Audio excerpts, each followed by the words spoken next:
"Marry my daughter," the Lord insisted. Alpha King walked past her and chose the girl in the corner. The hall of Lord Arven's fortress gleamed with grandeur, though the flickering candlelight could not hide the tension that hung in the air like a storm. Stone walls rose high, adorned with banners embroidered in gold thread, each telling a story of conquest, power, and loyalty. Servants moved silently, carrying platters of roasted meats and glasses of crimson wine, while noble guests whispered in muted tones, careful not to draw the attention of the Lord himself. Lord Arven was a man who commanded respect not only for his wealth but for the sharpness of his temper. Every word he spoke carried the weight of law, and every glance could make a man falter in fear. Tonight, however, his pride demanded more than respect. It demanded obedience.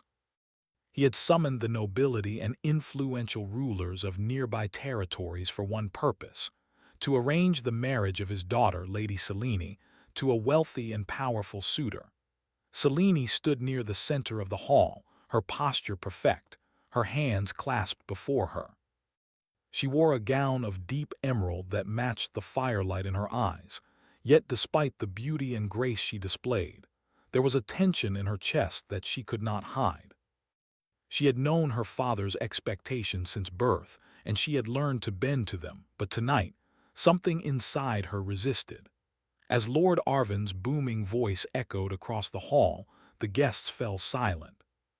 "My daughter will marry Lord Valric of Thornhold," he declared, his tone leaving no room for question. "This union will secure our lands and ensure our legacy." Murmurs rippled through the crowd. Lord Valric was wealthy, yes, but he was a man who had long been known for cruelty behind closed doors. Selene's stomach tightened, and she forced herself to bow slightly, hiding the unease that fluttered like a trapped bird in her chest. She felt eyes on her, but not the eyes she feared the most. The doors at the far end of the hall opened with a soft echo, and a hush fell over the assembly. A presence entered the room that was impossible to ignore. Cloaked in black, the Alpha King strode in with 12 warriors at his back, each a shadow of perfect strength and silent vigilance.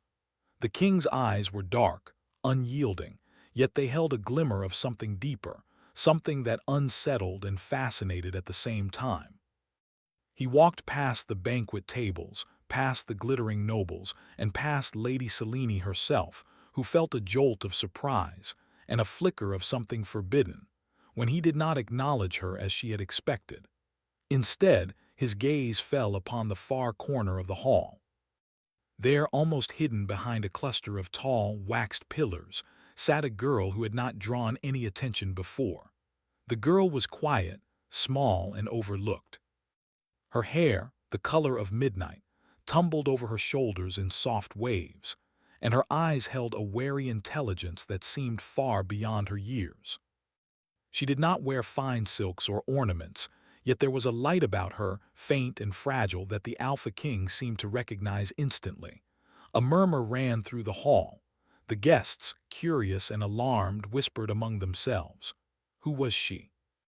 Why had the king chosen her instead of the Lord's daughter, the intended prize of the evening? But none dared ask aloud. The Alpha King's reputation was that of a ruler who demanded obedience and crushed dissent without a second thought. The king approached her with deliberate steps. Each footfall was measured, echoing softly against the stone floors. When he finally stopped before her, he knelt, not in submission, but in a gesture that carried power, curiosity, and something unreadable. The girl's heart pounded in her chest, a rapid drumbeat she could not still. She had lived a life of quiet shadows, overlooked and dismissed by a world that valued only strength and status. Now here was a man whose mere presence commanded silence, whose gaze penetrated to the very depth of her being, and yet he seemed to see her, truly see her. Selene's lips parted slightly in surprise. She could not understand why the king had ignored her, why he had passed over her so effortlessly, yet she could not tear her eyes away from the quiet girl in the corner. Something about this choice felt both wrong and inevitable. Lord Arven's face darkened. His jaw tightened and his voice, low and dangerous, cut through the stunned silence. "You dare choose her?" he demanded, his eyes flashing with fury. "She is nothing. She is unworthy of even breathing in this hall." The girl's gaze flicked nervously toward him, but she did not shrink. Something inside her had shifted, something that had long been dormant, a courage born from years of quiet survival, from being overlooked, underestimated, and dismissed. The Alpha King rose slowly, his presence now dominating the hall. His voice was calm, yet every word carried weight. "She is exactly what I seek." A stunned silence fell. Noble guests exchanged uneasy glances. The Lord's hands curled into fists. Seleni's breath caught in her throat. The girl in the corner, now the center of all attention, felt the first true stirrings of hope in a lifetime of shadows. The king's warriors moved forward, forming a silent barrier around him and the girl. The Lord's rage was palpable, but he dared not act. Not yet. To defy the Alpha King was to risk destruction, and no one in the hall wished to be caught in the path of such a force. "Bring her to my chambers," the king commanded, his eyes never leaving hers. There was no room for argument, no space for hesitation. The girl rose slowly, feeling the weight of the entire hall's gaze upon her. Every whispered judgment, every pointed glance seemed to press down upon her shoulders. And yet, there was something in the king's calm authority that steadied her, something that whispered she might survive this night not only intact but transformed. Seleni's eyes followed them, a mixture of confusion, fear, and a strange envy twisting in her chest. She had been trained to win the favor of kings, to be chosen, to shine in the light of power. And yet, here was a girl with nothing, no title, no wealth, no protection, who had been selected over her in an instant. The journey to the king's stronghold was silent, the only sound the soft crunch of boots on stone floors and the whisper of wind through the night. The girl's mind raced. Who was this man? Why had he chosen her? And most importantly, what would he want from her? The stronghold itself loomed against the night sky, a fortress of black stone crowned with jagged towers that seemed to pierce the heavens. Moonlight glinted off enchanted runes carved into the walls, casting a silver glow over the jagged battlements. The girl felt a shiver run down her spine, not from fear alone but from awe. Here was a place of power, a place of secrets, and she was now at its center. Inside, the king led her to a room illuminated by candlelight and the faint glow of mystical wards. He gestured for her to sit. For the first time since she could remember, she felt the weight of silence, not as an absence but as a presence. The room was still, waiting for her, for him, for something undefined yet inevitable to unfold. The Alpha King watched her carefully, his expression unreadable. "Do not fear me," he said softly, a tone that seemed almost human. "I do not choose lightly, and I do not lie." The girl met his gaze, and in that instant she felt the truth of his words. There was danger here, yes, but also something far rarer: recognition. She was not a pawn to be displayed or a prize to be claimed. She was a force the king had glimpsed, fragile but unbroken, and he had chosen to acknowledge her, to confront the world with her presence. Outside, the fortress walls seemed to hum with the tension of the night. Whispers of curses and old magic drifted through the air like mist, promising trials and threats, but the girl felt, for the first time, a glimmer of possibility. In the corner of her mind, a single thought took root. Perhaps she was not destined to hide in shadows forever. Perhaps she could step into the light, even if that light was cast by fire and danger alike. But before hope could fully bloom, the echo of Lord Arven's rage reached the stronghold, carried by the wind as if it sought to warn or warn away. "You will regret this," his voice hissed across the distance, full of fury, pride, and an unspoken threat.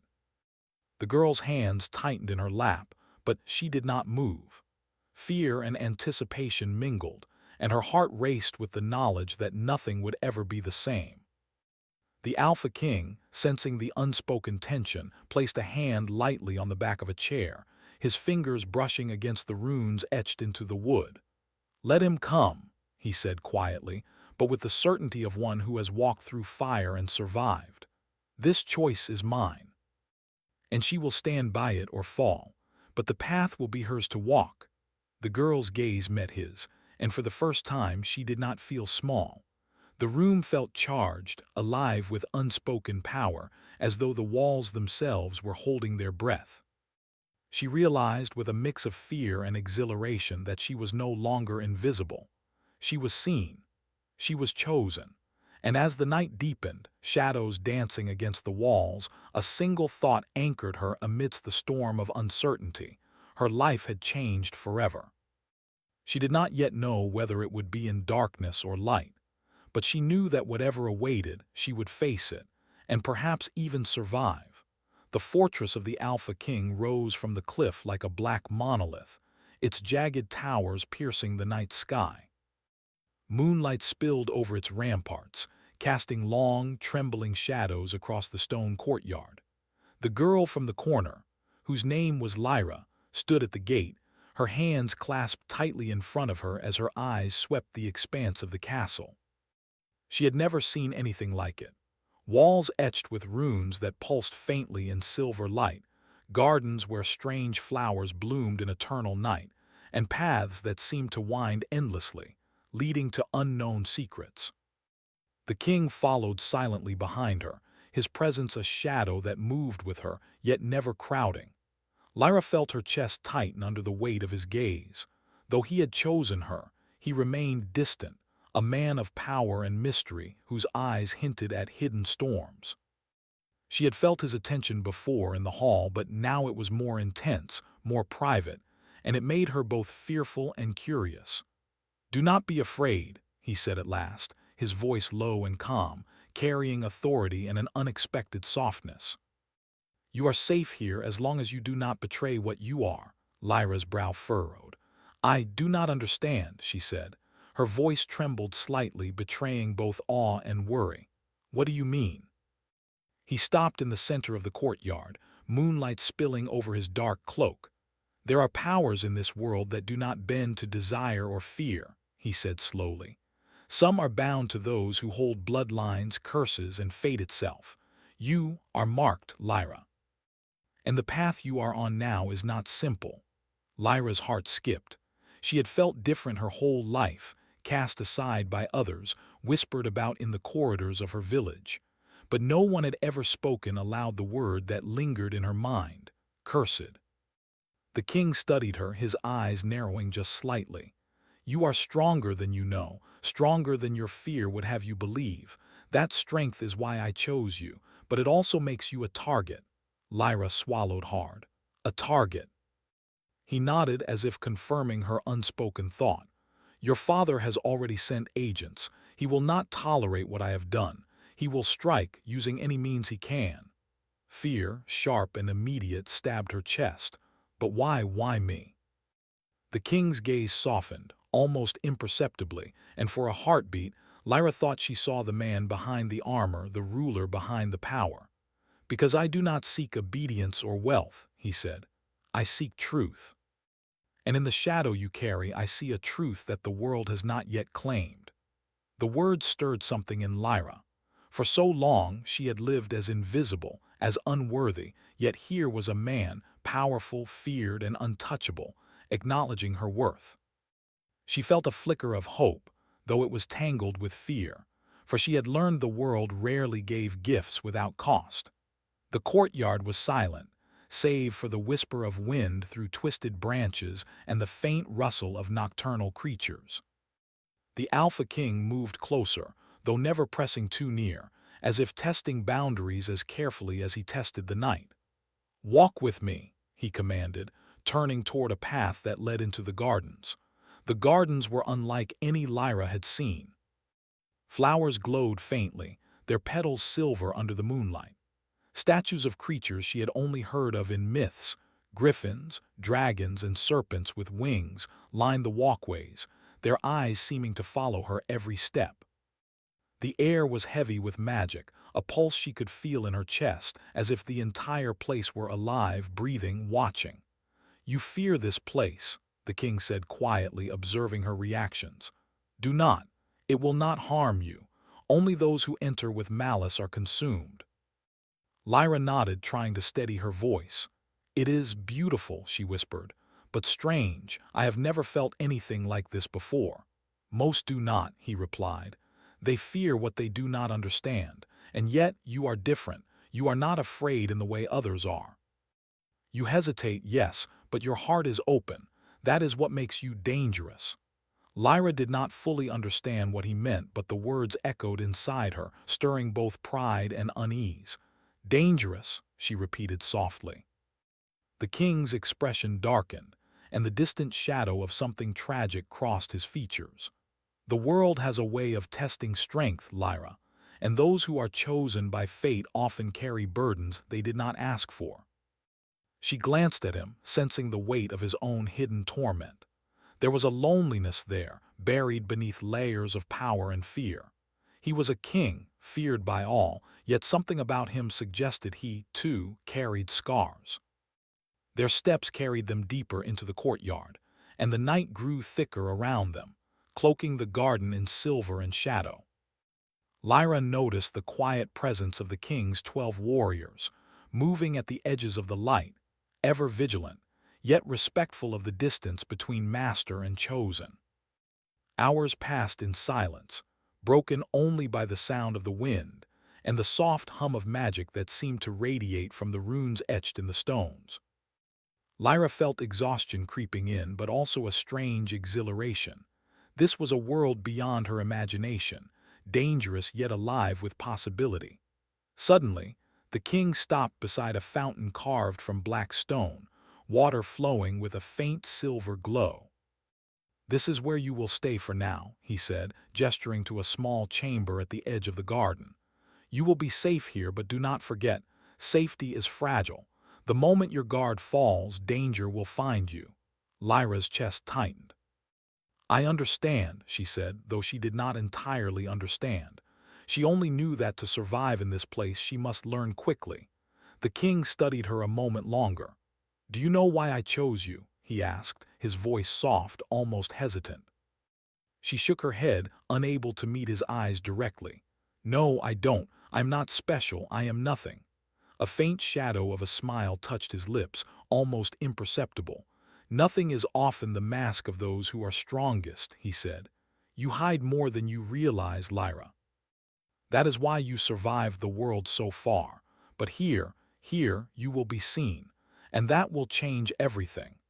He turned then, as if dismissing her, and yet Lyra could feel the weight of his gaze lingering like a touch she could not escape. She entered the chamber he had shown her, a room simple but elegant, with soft fabrics and enchanted candles that never burned down. She sank onto the edge of the bed, her mind racing with fear, excitement, and confusion. The night outside the chamber was alive with whispers. The wind carried voices that sounded like echoes of the past, rumors of curses, and the unspoken weight of power. Lyra could not sleep, though exhaustion tugged at her. She thought of the king, his eyes dark and unreadable, and the intensity of the choice he had made. Why had he chosen her, a girl no one noticed, over the Lord's daughter? She rose and approached the small window, looking out at the fortress walls that gleamed under moonlight. Somewhere beyond those walls, her father's emissaries moved, plotting to reclaim her, to drag her back into a life she no longer wished to live. Her stomach tightened at the thought, but she also felt a spark of determination. She would not be taken without a fight. Footsteps behind her made her turn sharply. The Alpha King had entered, moving silently as always. He did not speak, only stood there watching her. Lyra felt the same strange pull she had felt since the first moment he had knelt in the hall, a mixture of fear, fascination, and a longing she could not yet name. "You will need to trust me," he said finally, his voice low, almost a whisper. "Not because I demand it, but because our fates are intertwined. You will see soon enough that survival depends on it."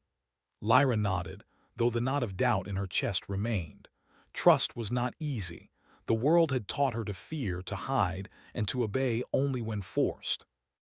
But something about the king, something beyond power, beyond authority, made her believe that perhaps she could risk it. Outside, the night deepened, and the wind carried the distant sound of hooves. Her father's agents were moving closer, she was certain. The fortress walls would not keep them out for long, and the magic that held the Alpha King's lands in balance was fragile against the cunning of men who coveted control. The king turned then, stepping toward the door, his dark cloak flowing behind him. "Sleep, Lyra," he said, his tone almost gentle. "Tomorrow the real test begins." She watched him leave, her heart pounding with fear, excitement, and an unnameable hope. The fortress was alive with magic, with danger, and with possibilities she had never dared imagine. And in that moment, she understood that her life had changed forever. The fortress had never felt colder. Moonlight poured through the high windows, casting silvery patterns on the stone floors, yet even its glow could not warm the tension that weighed upon Lyra's heart. Since the previous night, her every thought had been shadowed by the knowledge that her father's agents were moving, plotting, and watching, seeking to reclaim what he considered his possession. The Alpha King's warnings echoed in her mind. Trust is survival. Betrayal is death. Yet trust was not easy. Every step in this fortress of magic and shadows reminded her that she had been powerless for most of her life, discarded and overlooked. And now, surrounded by men and magic far beyond her understanding, she was thrust into a world where her choices mattered, and where a single misstep could unravel everything. The king had been distant this morning, as if carrying the weight of some unseen burden. Lyra had watched him in the courtyard, standing statuesque amid the blooming night flowers, his cloak flowing like liquid shadow. He had not spoken much, only observing, his dark eyes scanning the horizon and sometimes lingering on her. His presence both comforted and terrified her. He was a man of immense power, yet she sensed a vulnerability beneath the surface, a shadow he carried as heavily as his crown. "You are restless," he said suddenly, his voice cutting through the quiet, though not harshly. Lyra turned toward him, startled. I cannot help it," she admitted. "I keep thinking of what might come, of my father, of his men, and of what might happen to you if they reach us." The king's gaze softened slightly, but his shadowed expression returned almost immediately. "They will come," he said simply, "and you will have to face them, not because I order it, but because fate does not wait for hesitation." Her chest tightened. "I don't even know if I can fight," she whispered. "I am small, weak, and nothing like you." "Nothing like me," he repeated, his voice laced with a mixture of surprise and amusement. "Perhaps, but strength is not only measured by power. You survive where others would fall. You endure where others would flee. That is a kind of strength no warrior can teach." Lyra's cheeks warmed. No one had ever said such words to her. They had never acknowledged her courage or endurance, only her smallness, her failures, her quiet invisibility. And yet here, in the shadow of the Alpha King, she felt a flicker of worth, fragile but real. Before she could respond, a sudden clamor erupted in the courtyard. Shadows moved among the trees and walls, figures cloaked in dark leather, armed and determined. Lyra's breath caught in her throat. The warning had come true. Her father's agents had arrived. The king's hand rested briefly on the hilt of his sword, then he turned fully toward her. "Stay behind me," he commanded, his voice sharp, filled with the authority of one who carries both power and destiny. "And remember, fear is a weapon only if you allow it." Lyra nodded, clutching the folds of her cloak. Her pulse raced as the king's warriors moved to intercept the intruders. The courtyard erupted into chaos, shadows and steel clashing with the quiet power of magic that hummed through the Alpha King's stronghold. She watched, frozen and awed, as the king moved like a shadow himself, swift, deliberate, and almost untouchable. Yet even as he fought, there was a tension in his movements, a restraint that told Lyra he was holding back, not from lack of skill, but from fear of what might be lost. A loud crash echoed through the courtyard as one of the intruders breached the outer gate. Lyra's heart jumped, and she felt a surge of panic rise in her chest. But then she remembered his words, "Fear is a weapon only if you allow it." She steadied herself, focusing not on terror but on survival, on watching and learning. Suddenly, one of the intruders broke through the inner circle of warriors and lunged toward her. Lyra froze, unable to move, until the king's hand shot out, gripping her arm with a force that was both protective and commanding. He pulled her behind him, his eyes flashing with a storm of determination. "Do not look away," he said, his voice low and dangerous. "See, learn, endure." Lyra nodded, swallowing hard. She watched the king fight, each movement precise, each strike deadly, yet restrained. She could feel the strain in his shoulders, the tension in his jaw, the quiet weight of responsibility that pressed on him like a second skin. And in that moment, she understood something vital. He was not invincible. He carried his burdens as she carried hers, and together, or apart, they could be broken. Hours passed in a blur of shadows, steel, and whispered magic. When the last intruder fell or fled, silence returned to the courtyard. The moon hung low, casting silver light over the fallen and the victorious alike. Lyra's legs shook, her chest heaving with adrenaline and relief. The king stood beside her, cloaked in darkness, his expression unreadable. "You survived," he said finally, almost a statement to himself. "Not because I carried you, but because you endured. That is what makes you remarkable." Lyra blinked, uncertain if she had heard correctly. "You think I am remarkable?" she asked softly, almost afraid to speak. He nodded once sharply. "Do not doubt it. Do not ever doubt it again." She wanted to believe him. She wanted to hold onto the fragile spark of courage that had grown in the midst of chaos. Yet doubt was stubborn, a shadow she had carried her whole life. She began, but the words caught in her throat. What could she say that would make sense? That would capture the tumult of fear, awe, and longing that churned in her chest. The king's eyes softened again, and for a fleeting moment, Lyra felt the wall between them lower. "You are not alone," he said quietly, "and I do not leave what I choose." Her pulse quickened. She had heard the weight of those words, the unspoken promise they carried. And yet, she could not ignore the tension that lingered like smoke in the air. The world outside was still dangerous, her father's reach still vast, and the curses whispered in the shadows were not yet broken. Over the following days, Lyra explored the fortress under the king's watchful gaze. She wandered the gardens, marveled at the glowing flowers, and observed the warriors who moved silently through the halls. She began to learn the rhythms of this strange, enchanted place, the ebb of magic, the way shadows could shift to conceal or reveal, the quiet hum of power that threaded through the very stones. And through it all, the king remained near, but not too near. Always close enough to offer protection, guidance, and the rare glimpse of understanding, yet distant enough to remind her that power could not be shared lightly. Every glance, every gesture carried meaning, a language of tension and restraint that left Lyra both intrigued and unsettled. One night, under a crescent moon, she wandered into the courtyard alone. The fountains shimmered in silver light, and the statues seemed to watch her every step. She had learned much in the days since her arrival: how to move without drawing attention, how to sense danger in the shadows, and how to endure the fear that lingered in her chest.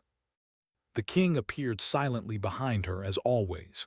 "You should not wander alone," he said, his tone calm but carrying the weight of authority. Lyra turned to face him. "I am learning," she said. "I need to know what I am capable of." He studied her for a long moment, then finally nodded. "Then you will learn, but understand this: knowledge comes with a cost, and strength often demands sacrifice." Her gaze met his, and she saw the shadow of pain lurking behind the dark eyes. "Have you paid that cost?" she asked, voice barely above a whisper. The king's expression darkened. "Many times," he admitted, "and many more will come. That is the burden of power. And yet," his gaze softened, a rare vulnerability surfacing, "it is easier to bear when one is not alone." Lyra felt her heart stir, a strange warmth amidst the fear and uncertainty. For the first time, she sensed a bond forming, not of obligation or fear, but of shared understanding. And yet, even as hope blossomed, the memory of her father's threat lingered, a reminder that the outside world was not idle. That night, as she lay in her chamber, she pondered the strange duality of her existence. A girl once invisible, now at the center of attention, chosen by a king who held both darkness and light within him. She understood that the path ahead would be perilous, filled with trials both seen and hidden. Yet, for the first time, she felt the stirrings of courage, not the fleeting courage of survival, but the kind that could shape destiny itself. Dawn broke over the jagged mountains, a pale light spilling across the fortress and casting the towers in hues of silver and gray. Lyra stood on the outer balcony, her hands gripping the cold stone railing as the wind tugged at her hair. The night had been long, filled with whispers, shadows, and the memory of the rogue agent who had slipped past the defenses. She could feel the weight of what was to come pressing against her chest, a test not only of survival, but of trust, courage, and the bond she had begun to form with the Alpha King. The courtyard below was already alive with movement. The king's warriors assembled silently, their armor gleaming faintly in the rising light. The Alpha King himself stood at the center, dark cloak flowing, eyes fixed on the distant hills where the first riders of her father's forces were appearing. There was no fear in his stance, only readiness, control, and the quiet tension of a storm about to break. Lyra descended the stairs, her cloak brushing the stone. She felt the pulse of magic in the fortress, in the stones, in the air around her. It hummed like a living thing, responding to the courage, fear, and determination that coursed through her. She met the king's eyes, and in that gaze she saw both a warning and a promise. "Are you ready?" he asked, his voice low, steady, but edged with something she could not name, anticipation perhaps, or the weight of responsibility. Lyra nodded. "I am, I will not falter." He studied her for a long moment. "This is not just battle," he said softly. "This is a test of fate. One misstep and more than our lives will be at stake, but together we may prevail." The first of her father's men appeared on the ridge, dark silhouettes against the pale morning. Lyra could see them clearly now, armored riders carrying banners of her father's house, moving with purpose and cruelty. Her stomach tightened, but she did not flinch. She had survived the night. She had endured chaos, and now she would face the reckoning. The king's warriors formed ranks, silent and deadly, their presence enough to deter lesser men. Lyra felt a strange sense of calm as she joined them, her hands brushing the hilt of the small dagger she carried, a weapon more symbolic than lethal, yet a reminder of her agency. Her father's voice carried over the wind, sharp and commanding. "Bring her back, she belongs to me." The Alpha King's gaze hardened and he stepped forward, his cloak a flowing shadow behind him. "She belongs to no one but herself," he said, his voice carrying across the field like a bell of warning. A clash erupted as the first riders charged. Steel met steel, the sound ringing through the air, mingled with shouts and the hum of magic from the fortress wards. Lyra's heart pounded, but she focused on the king. He moved like the embodiment of control and power, his every motion precise, yet tempered with restraint. Each strike, each command, carried the weight of centuries of battle and wisdom, yet he did not dominate for cruelty. He protected, he guided, he endured. From the edge of the field, she saw an agent of her father slip past the main battle line. His eyes were cruel, and in his hand he carried a talisman meant to bind and curse her. Lyra's pulse quickened.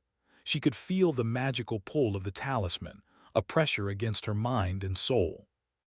It was the first time she truly understood the depth of her mark, the weight of the curse that had shadowed her life even before the king had chosen her. "Now!" the king shouted, his voice cutting through her fear. Lyra lunged, stepping forward with a courage she had only begun to discover. She did not fight with strength, but with will, deflecting the agent's movement, using his momentum against him. The talisman fell from his grasp, clattering against the stones, and the magical pull that had threatened her dissipated. The king moved to her side instantly, his dark eyes scanning the remaining enemy. "You are stronger than you realize," he said, almost softly. "Do not forget that." Lyra's chest heaved, but she did not respond. Words felt small in the wake of what she had just done. And yet, in the brief exchange of gazes, she understood something profound. Strength was not only in power or steel, but in courage, in the decision to act despite fear, and in the trust she placed in herself and in the king. The battle raged through the day. The king's warriors fought with precision, protecting the fortress and each other. Lyra stayed near him, observing, learning, enduring. And as the sun climbed higher, the tide began to turn. The forces of her father, confident in numbers, faltered under the combination of magic, strategy, and the sheer will of the defenders. At last, the enemy fell into retreat. The Alpha King stood at the forefront of the courtyard, his cloak torn, his armor scratched, yet his posture unbroken. Lyra approached him cautiously, her own exhaustion and adrenaline mingling into a strange exhilaration. "You did well," he said, his voice quieter now but no less commanding. "Better than I could have expected." Lyra shook her head. "I only survived because of you, because of all of you." The king's expression softened, though his eyes remained shadowed. "You survived because you chose to. And that choice, that courage, cannot be taken from you. No one can claim it, not even your father." She looked at him, seeing the weight he carried, the burden of command, the scars of power, the loneliness of one who holds so much and yet fears loss. "And you?" she asked softly. "Do you ever fear?" A shadow passed over his features, brief and fleeting. "I fear," he admitted. "But I have learned that fear is not weakness. It is a reminder of what is precious, of what must be protected. And now I have you to protect, and you me." Lyra felt a warmth spread through her chest, a fragile but real sense of connection that had grown in the shadows of fear, battle, and trust. For the first time, she understood the depth of the bond forming between them, not of obligation or duty or power, but of choice, courage, and understanding. Days passed after the battle, and the fortress returned to its rhythm. The gardens shimmered in the light of early morning, the statues seemed almost alive, and the runes etched into the stone hummed faintly, a quiet reminder of the magic that held the stronghold together. Lyra explored further, testing her abilities, learning the secrets of wards and shadows, and discovering that the curse that had marked her was not merely a burden. It was also a key, one that could protect or destroy, depending on the will of its bearer. The king watched her often, always near but never imposing. His presence was a shadow and a shield, a constant reminder that power was both a weapon and a burden. And through his guidance, Lyra began to see herself as more than a shadow, more than the girl overlooked in the hall. She was becoming a force to be reckoned with, a presence that could endure, confront, and transform the world around her. One evening, as the sun dipped behind the mountains, painting the sky in hues of gold and crimson, the king led Lyra to the highest tower.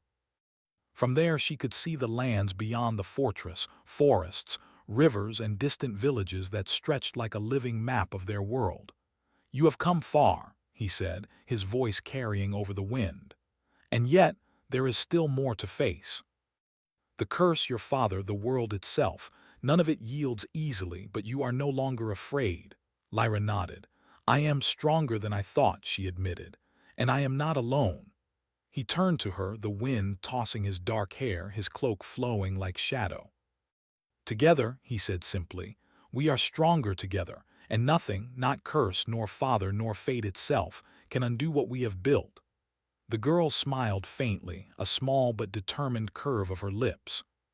She felt the weight of past fear lift, replaced by a cautious hope, tempered by the knowledge that life remained fragile and danger never fully gone.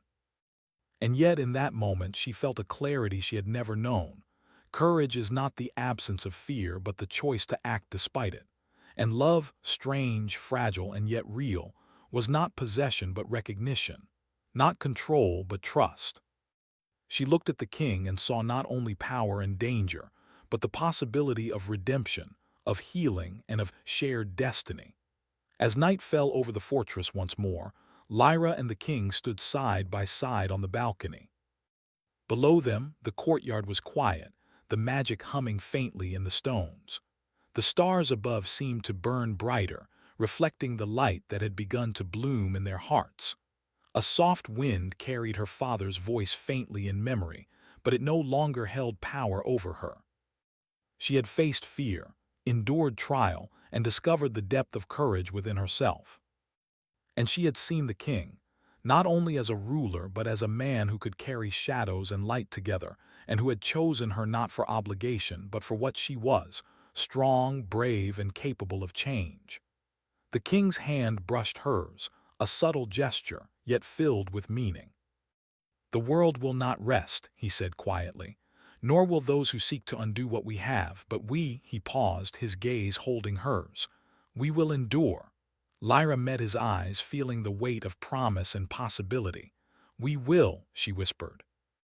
And as dawn broke again, washing the mountains in silver and gold, she knew that their story had reached a turning point, not the end, but a beginning. The curse, the power, and the world itself remained, but they had faced it together. And in their unity, they had found a strength that would endure beyond fear, beyond pain, and beyond shadows.